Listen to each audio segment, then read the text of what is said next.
One of the fundamental principles in modern physics is that there's no absolute time. And I'm not even talking about relativity making time go at different rates if you're going near light speed. I just mean that any time is as good as any other to set your clock to 0. The predictions of physics work all the same. It's not like there's some absolute starting time. I mean, if there were, time zones wouldn't work.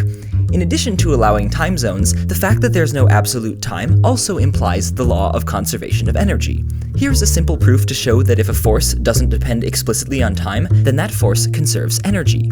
First, conserving energy just means that there's a certain number called the energy which doesn't change as time passes. If you compare the energy at two different times, you'll see no difference. And the total energy of a system is the sum of its energy of motion, or kinetic energy, and its energy due to position, the potential energy. So all we need is to find the change in kinetic and potential energies over time and add them up.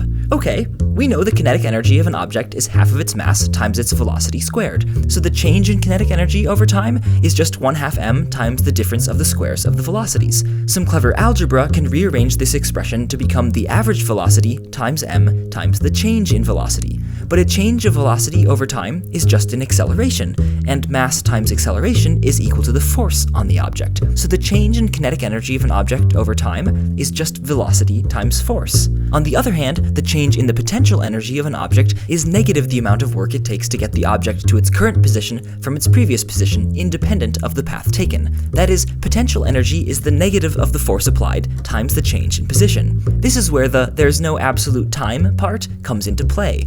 You can't have potential energy for a force that changes over time.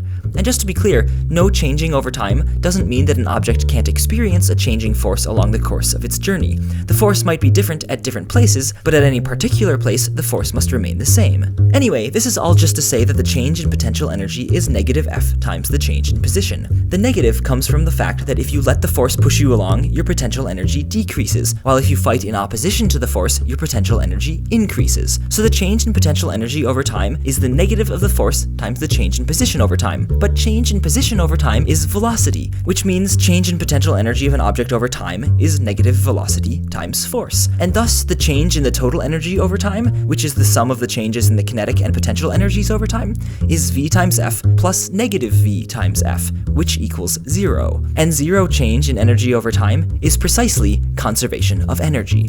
All for the same reason that time zones work. This video is brought to you in part by Audible.com, the leading provider of audiobooks across all types of literature, including fiction, nonfiction, and periodicals. If you go to audible.com/minutephysics, you can try Audible out by downloading a free audiobook of your choice. I'd like to recommend the book Unruly Places: Lost Spaces, Secret Cities, and Other Inscrutable Geographies by Alastair Bonnet. It's a tour of all sorts of weird, abandoned, or disregarded places around the world, from the unrecognized self-declared island nation of Sealand to traffic islands and beyond. Again, you can download your free audiobook at audible.com/minutephysics, and thanks to Audible for helping me continue to make these videos. As a follow-up, I'll admit that I skimmed over some details of the derivation, and it's much easier to do with calculus. You just have to know that the time derivative of kinetic energy is m times v times a, which is f times v, and the time derivative of potential energy is negative f times dx dt, or negative f times v, and so the time derivative of the total energy, dE dt, is f times v minus f times v, or 0, which means energy doesn't change over time. And as a final follow-up, the most legit and robust version of this proof as it applies to all of physics is called Noether's theorem, discovered by Emmy Noether in 1915. It's beautiful physics.